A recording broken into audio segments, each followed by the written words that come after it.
ان اللہ و ملائکتہ یصلون علی النبی یا ایھا الذین آمنوا صلوا علیہ وسلموا تسلیما اللہم صلی علی سیدنا و مولانا محمد ماد الجود والکرم وآلہ وبارک وسلم وصلی علیہ۔ اللہ رب العزت جل جلالہ کی بے حد و بے حساب حمد و ثنا حضور نبی پاک صلی اللہ تعالی علیہ وآلہ وبارک وسلم آپ کی عظیم بارگاہ میں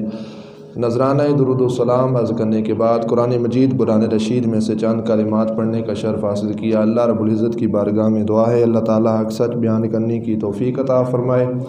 ہم سب کو اس پر عمل کی توفیق عطا فرمائے۔ ماہ جمادی الثانی کا یہ مقدس ماہ اور اس کی 22 تاریخ کو خلیفہ اول خلیفہ بلا فصل تاجدار صداقت حضرت سیدنا صدیق اکبر رضی اللہ تعالی عنہ آپ کا یوم وصال ہے، اس حوالے سے چند گزارشات عرض کروں گا۔ حضور نبی پاک صلی اللہ تعالی علیہ وآلہ وبارک وسلم کا ہر صحابی ہمارے لیے باعث عزت و تکریم و تعظیم ہے، چاہے ان کا تعلق حضرت صدیق اکبر کے ساتھ ہو، فاروق اعظم کے ساتھ ہو، حضرت عثمان غنی کے ساتھ ہو، مولا علی المرتضیٰ کے ساتھ ہو، حضرت امیر معاویہ کے ساتھ ہو، رضوان اللہ تعالی علیہم اجمعین۔ ہم ہر صحابی کی عزت کرتے ہیں، تعظیم و توقیر کرتے ہیں۔ اللہ نے جو مقام ان کو دیا ہے، جو منصب ان کو دیا ہے، ہم دونوں ہاتھوں سے ان کی سلامی پیش کرتے ہیں ان کو، اور ان کی عزت تعظیم و تکریم دل سے کرتے ہیں۔ اور رسول اللہ صلی اللہ تعالی علیہ وآلہ وبارک وسلم کا کوئی بھی صحابی ہو، اس کی بارگاہ اقدس کے اندر ہرگز کسی لحاظ سے بھی ہم اس کی بے ادبی کو برداشت نہیں کر سکتے۔ ہمارے سینے کے اندر جو ایمان موجود ہے وہ ایمان اس بات کا تقاضا کرتا ہے کہ سرکار کا ہر صحابی عظمت والا ہے، شان والا ہے، مقام والا ہے، عزتوں والا ہے۔ رسول اللہ صلی اللہ تعالیٰ علیہ وآلہ وبارک وسلم کے خلفائے اربعہ جو صحابہ ہیں، صدیق اکبر سے لے کر مولا علی المرتضیٰ رضی اللہ تعالیٰ عنہم اجمعین تک، ان میں سب سے زیادہ مقام اور منصب اللہ رب العزت نے حضرت صدیق اکبر رضی اللہ تعالیٰ عنہ کو عطا فرمایا ہے۔ خلافت کی ترتیب کے اندر بھی پہلا نمبر انہی کو ملا، صدیق اکبر رضی اللہ تعالیٰ عنہ کو۔ پھر دنیا کے لحاظ سے، قبر کے لحاظ سے اور آخرت کے لحاظ سے، یہ تین جو ہوتے ہیں انسان کی زندگی کے مراحل ہوتے ہیں، ایک اس کی دنیا ہوتی ہے، ایک قبر کا معاملہ ہوتا ہے، ایک آخرت کا معاملہ ہوتا ہے۔ دنیا کے معاملے کو دیکھا جائے تب بھی اللہ نے ان کو بڑی شان، عظمت، مقام سے نوازا ہے۔ معاملہ قبر کا دیکھا جائے تو قیامت تک سرکار کے قرب کے اندر دفن ہے، اور معاملہ اگر آخرت کا دیکھا جائے تو وہاں پر بھی حضور کہتے ہیں ہاکذا نبعث یوم القیامہ، قیامت کے دن میں محمد عربی اس انداز میں اللہ کی بارگاہ کے اندر آؤں گا کہ میرے ایک ہاتھ کے اندر صدیق اکبر کا ہاتھ ہوگا اور دوسرے میں فاروق اعظم کا ہاتھ ہوگا۔ حضور علیہ الصلوۃ والسلام کے گھر والوں کی اگر بات کی جائے، اہل بیت کرام کی بات کی جائے، ان کی عظمت کو بھی سلام ہے، صحابہ کی بات کی جائے تو ان کی عظمت کو بھی سلام ہے۔ ہم حضور کے ہر صحابی کا احترام کرتے ہیں، حضور کی آل کا احترام کرتے ہیں، اہل بیت کا بھی احترام کرتے ہیں، صحابہ کا بھی احترام کرتے ہیں۔ اور رسول کریم صلی اللہ تعالی علیہ وآلہ وبارک وسلم سے قبل جتنے انبیاء گزرے، آدم علیہ السلام سے لے کر عیسیٰ تک، ہر نبی کے دنیا کے اندر وزراء تھے، وزیر تھے، صحابہ تھے کائنات کے اندر، لیکن کم و بیش 1,24,000 پیغمبران اسلام میں سے کسی بھی صحابی، ساتھی، دوست کو وہ مقام رب نے نہیں دیا جو اللہ نے ہمارے نبی کے اس صحابی کو مقام عطا فرمایا ہے۔ بڑے بڑے صحابہ پہلے بھی انبیاء کے گزرے ہیں، لیکن ان کو اللہ رب العزت نے بہت بڑا مقام عطا کیا ہے۔ پھر مقام صدیقیت اور سیدنا صدیق اکبر رضی اللہ تعالی عنہ کا جو مقام ہے، اس سے جو اگلا مقام ہے وہ مقام نبوت ہے، مقام رسالت ہے۔ کائنات میں دیکھ لیں، بڑے بڑے ولی، اقطاب، بڑے بڑے غوث، کتب، ابدال، اور پوری دنیا ایک طرف ہو جائے، ساری کی ساری مل جائے، وہ مقام صدیقیت کے پاؤں کے ساتھ لگنے والی مٹی تک نہیں پہنچ سکتی۔ اللہ نے ان کو یہ مقام عطا کیا ہے۔ اس سے بڑا جو مقام ہے وہ منصب نبوت کا ہے، اور اس سے اگر نیچے لحاظ سے دیکھا جائے جو جتنے اربوں خربوں لوگ ہیں، ان سب سے بڑا اگر اللہ نے کسی ہستی کو مقام عطا کیا ہے تو دنیا والے اسے سیدنا صدیق اکبر رضی اللہ تعالی عنہ کے نام سے جانتے ہیں۔ پھر امام سیوطی علیہ الرحمہ نے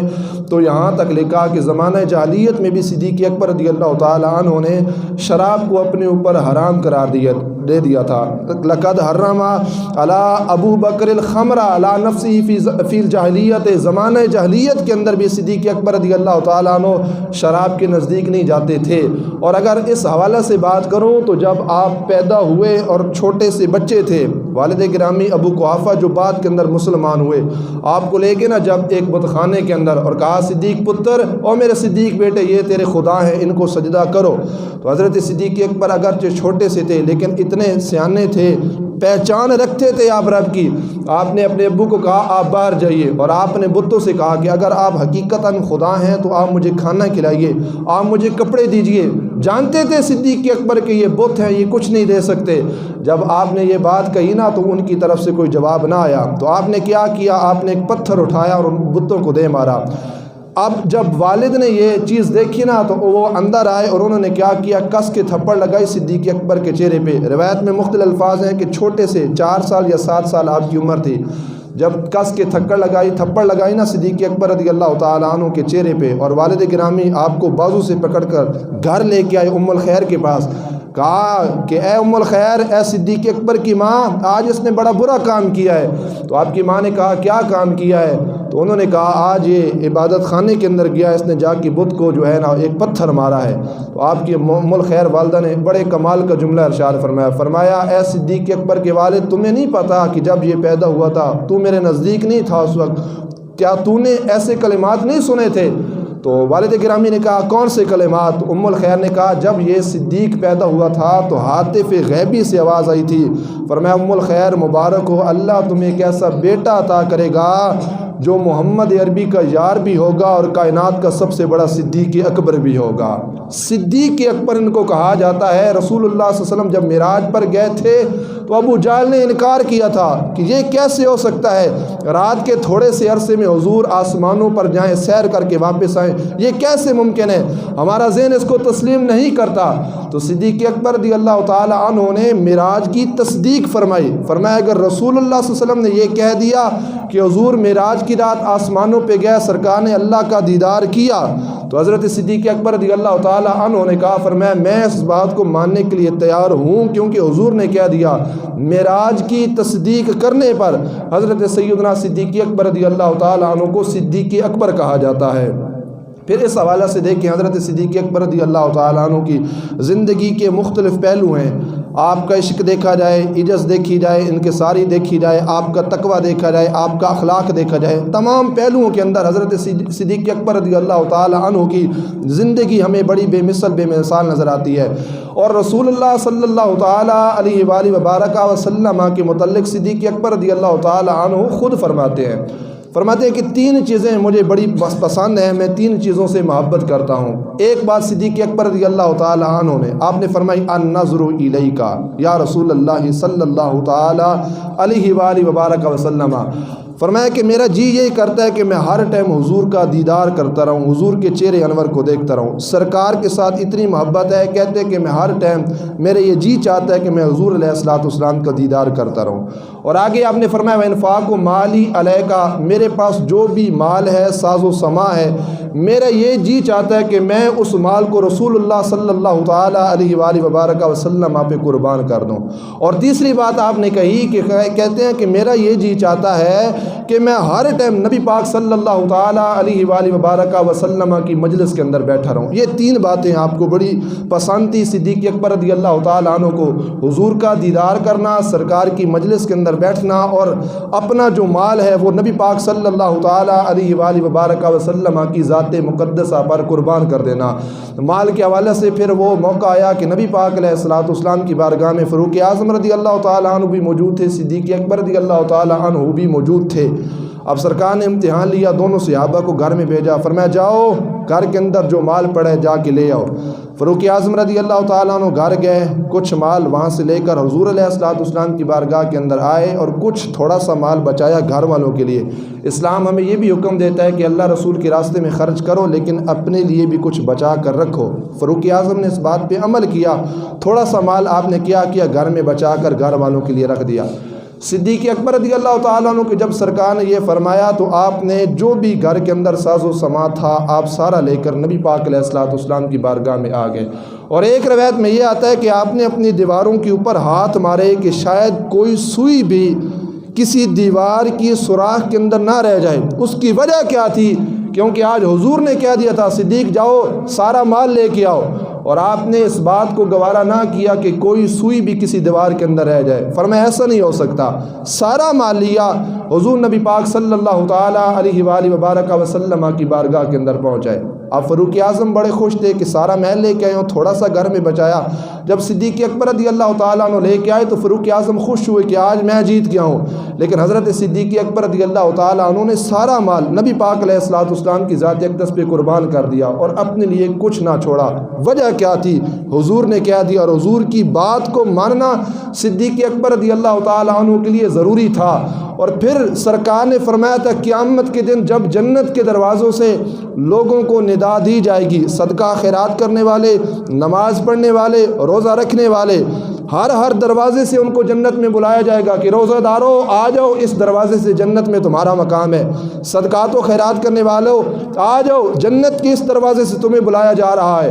دنیا کے اندر نماز پڑھنے والوں کو جنت کے دروازوں سے بلایا جائے گا، لیکن اللہ کے محبوب صلی اللہ تعالیٰ علیہ وآلہ وبارک وسلم نے ارشاد فرمایا صدیق اکبر رضی اللہ تعالیٰ عنہ کو اللہ نے یہ مقام عطا کیا، قیامت کے دن جنت کے ہر دروازے سے صدیق اکبر رضی اللہ تعالیٰ عنہ کو جنت کے اندر بلایا جائے گا۔ نماز والا دروازہ کہے گا صدیق اکبر آ جاؤ، اس دروازے سے جنت کے اندر آ جاؤ۔ صدقات و خیرات والا ہو گیا، روزہ والا ہو گیا، جنت کے ہر دروازے سے سیدنا صدیق اکبر رضی اللہ تعالیٰ عنہ کو جنت کے اندر بلایا جائے گا۔ اس انداز کے ساتھ اللہ کے محبوب صلی اللہ تعالیٰ علیہ وآلہ وبارک وسلم نے صدیق اکبر رضی اللہ تعالیٰ عنہ کی عظمت و شان کو بیان کیا ہے۔ پھر آپ کے عشق کا معاملہ دیکھا جائے، محبت کا معاملہ دیکھا جائے، عقیدت کا معاملہ دیکھا جائے، حضور نبی پاک علیہ الصلوۃ والسلام کی ذات کے ساتھ ان کی عقیدت و محبت کو دیکھا جائے، مذہب اسلام کے ساتھ صدیق اکبر رضی اللہ تعالیٰ عنہ اور بالخصوص ختم نبوت کے لحاظ سے مسیلمہ بن کذاب کے خلاف جو آپ نے جہاد کیا، آپ کی زندگی کا ہر پہلو دیکھا جائے بڑا ہی بے مثال نظر آتا ہے۔ زکوٰۃ کا معاملہ جب دیکھا جائے تو جب لوگوں نے زکوٰۃ سے منع کیا تو کس انداز میں آپ نے ان کے خلاف جہاد کیا، مختلف پہلو کے اندر اللہ نے ان کو بڑی شانیں اور عظمتیں عطا کی ہیں۔ 39 بندہ ابھی مسلمان ہوا تھا تو صدیق اکبر میرے محبوب کی بارگاہ میں آ گئے، یا رسول اللہ صلی اللہ تعالیٰ علیہ وآلہ وبارک وسلم میرا جی چاہتا ہے ہم دین کی تبلیغ کریں، لوگوں کو بتائیں اللہ ایک ہے، آپ اللہ کے سچے رسول ہیں۔ سرکار نے حکمت کے تحت منع کیا، فرمایا صدیق اکبر ابھی مسلمانوں کی تعداد تھوڑی ہے، جب مسلمان زیادہ ہو جائیں گے ہم کیا کریں گے، واضح انداز کے ساتھ تبلیغ کرنا شروع کر دیں گے۔ لیکن صدیق اکبر پاک نے کہا نہیں جی تبلیغ کرنی ہے، ٹھیک ہو گیا جی۔ 39 بندہ ایک روایت میں آتا ہے مسجد حرم کے اندر آ گئے، صدیق اکبر پاک رضی اللہ تعالیٰ عنہ کھڑے ہوئے اور آپ نے توحید و رسالت کا پیغام دیا۔ سرکار نے اس مجلس کے اندر صدارت فرمائی، جیسے ہی آپ نے واز کیا بیان کیا نا تو کفار کی طرف سے حملہ ہونا شروع ہو گیا، اور ایک روایت میں آتا ہے کہ صدیق اکبر رضی اللہ تعالیٰ عنہ کو دین کا پیغام پہنچانے کے لحاظ سے اس انداز کے ساتھ مارا گیا کہ آپ کی داڑھی مبارک خون سے تر ہو جاتی ہے، اور آپ وہیں پہ بے ہوش ہو گئے۔ ایک قبیلے والے آئے، انہوں نے چادر نیچے بچھائی، چادر کے اوپر آپ کو لٹایا گیا، آپ بے ہوش ہو گئے، چادر کے چاروں کونے پکڑے گئے، اور حضرت صدیق اکبر رضی اللہ تعالیٰ عنہ کو وہاں سے اٹھا کر جب آپ کو گھر میں لایا گیا، آپ بے ہوش تھے، والدہ محترمہ پانی کا پیالہ لے کر بار بار کہتی پتر صدیق اٹھ پانی پی، لیکن حضرت صدیق اکبر نے کوئی بات نہ کی، نہ کھایا نہ پیا، اور جیسے ہی آپ کی آنکھ کھلتی ہے سارا جسم خون کے ساتھ آلودہ ہے، لیکن حضرت صدیق اکبر رضی اللہ تعالیٰ عنہ کی جب پہلی آنکھ کھلی آپ نے پہلا کلمہ یہی ادا کیا، فرمایا اماں جان میں کھاؤں گا پیوں گا بعد میں، پہلے یہ تو بتاؤ حضور نے کچھ کھایا یا پیا ہے، حضور کا کیا حال ہے، کیا حضور نے کچھ کھایا ہے، حضور نے کچھ پیا ہے؟ مطلب کہ ایسے عالم کے اندر جب مریض بھی ہو اس کو شدت ہوتی ہے کہ کوئی گولی مجھے ملے میں اپنے اندر لے کے جاؤں اور تاکہ اللہ مجھے صحت دے۔ صدیق اکبر رضی اللہ تعالیٰ عنہ زندگی کی اس مقام موت کے امتحان کے اندر موجود تھے، لیکن چاہیے تو یہ تھا جب آنکھ کھلتی فوراً پانی اندر لے جاتے، پی لیتے، اپنی زندگی کی پرواہ کرتے۔ لیکن زندگی سے بھی بڑھ کر اگر صدیق اکبر نے محبت کی ہے تو رسول اللہ صلی اللہ علیہ وسلم کی ذات سے محبت کی ہے، اس انداز کے ساتھ۔ پھر جب اطلاع دی گئی، ایک عورت گئی رسول اللہ صلی اللہ تعالیٰ علیہ وآلہ وبارک وسلم کی طرف، اور جب یہ پیغام صدیق اکبر رضی اللہ تعالیٰ عنہ تک پہنچا کہ نبی پاک صلی اللہ تعالیٰ علیہ وآلہ وبارک وسلم باخیریت سے ہیں، حضور ٹھیک ہے، اس کے بعد آپ نے جو ہے پانی پیا، اس کے بعد آپ نے کھانا کھایا۔ اس انداز کے ساتھ رسول اللہ صلی اللہ تعالیٰ علیہ وآلہ وبارک وسلم جو ہے نا صدیق اکبر رضی اللہ تعالیٰ عنہ کی عظمت کو بیان کر رہے ہیں۔ حضرت جابر بن عبداللہ رضی اللہ تعالیٰ عنہ فرماتے ہیں کہ نبی پاک صلی اللہ تعالیٰ علیہ وآلہ وبارک وسلم ایک مجلس کے اندر بیٹھے تھے۔ اب اس میں دو روایتیں ہیں، ایک عبداللہ ابن عباس سے ہے، ایک جابر بن عبداللہ سے ہے، دونوں کی اسناد بالکل ٹھیک ہیں۔ حضور نبی پاک علیہ الصلوۃ والسلام نے ارشاد فرمایا، ابھی ہماری مجلس کے اندر ایک ایسا شخص آئے گا کہ سرکار نے فرمایا کہ جس کی شفاعت قیامت کے دن ایسی ہوگی جیسے اللہ کے نبی اللہ کی بارگاہ میں شفاعت کرتے ہیں، سفارش کرتے ہیں۔ صحابہ کہتے ہیں ہم نے دیکھا کہ ابھی کون آیا؟ جابر بن عبداللہ کی روایت میں یہ ہے کہ صدیق اکبر تھوڑی دیر بعد آئے، نبی پاک صلی اللہ تعالیٰ علیہ وآلہ وبارک وسلم نے کھڑے ہو کر صدیق اکبر پاک کا استقبال کیا۔ یہ تاریخ بغداد والوں نے یہاں تک لکھا، اور جو دوسری روایت ہے وہ عبداللہ ابن عباس کے حوالے سے ہے، اس میں یہ ہے کہ صدیق اکبر جب حضور کی بارگاہ میں آئے سرکار کھڑے ہو گئے، سرکار نے استقبال کیا، اور حضور نبی پاک علیہ الصلوۃ والسلام نے صدیق اکبر پاک کا دان مبارک چوما۔ جب چوما نا، مولا علی المرتضیٰ شیر خدا رضی اللہ تعالیٰ عنہ کھڑے ہوئے، اور سیدنا مولا علی المرتضیٰ رضی اللہ تعالیٰ عنہ نے عرض کی، یا رسول اللہ صلی اللہ تعالیٰ علیہ وآلہ وبارک وسلم، کیا یہی وہ شخص ہے جس کے متعلق آپ نے کہا کہ ان کی شفاعت قیامت کے دن ایسے ہوگی جیسے اللہ کے انبیاء کی ہوگی؟ تو نبی پاک علیہ الصلوۃ والسلام نے مولا علی سے کہا، فرمایا یہی صدیق اکبر ہے، قیامت کے دن ان کی شفاعت اللہ کی بارگاہ میں ایسے ہوگی جیسے اللہ کے نبی اللہ کی بارگاہ میں شفاعت کریں گے۔ اور نبی پاک علیہ الصلوۃ والسلام نے ارشاد فرمایا، صدیق اکبر کا مقام ایسے ہے جیسے میں محمد کا مقام اللہ کی بارگاہ کے اندر بلند ہے۔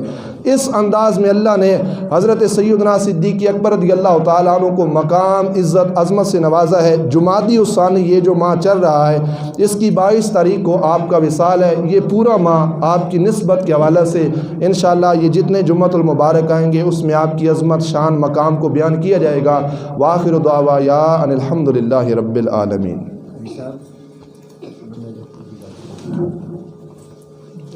والدہ صاحب نے ہوا اٹیک کراونا بائی پاس، پرائیویٹ جڑا وہ 8 لاکھ ہے تو سرکاری 1.5 لاکھ روپیہ لگ جانا۔ غریب بندہ جتنی جو کوئی امداد کر سکتا۔ ٹھیک ہے، آمین۔ کتنا رمضان کا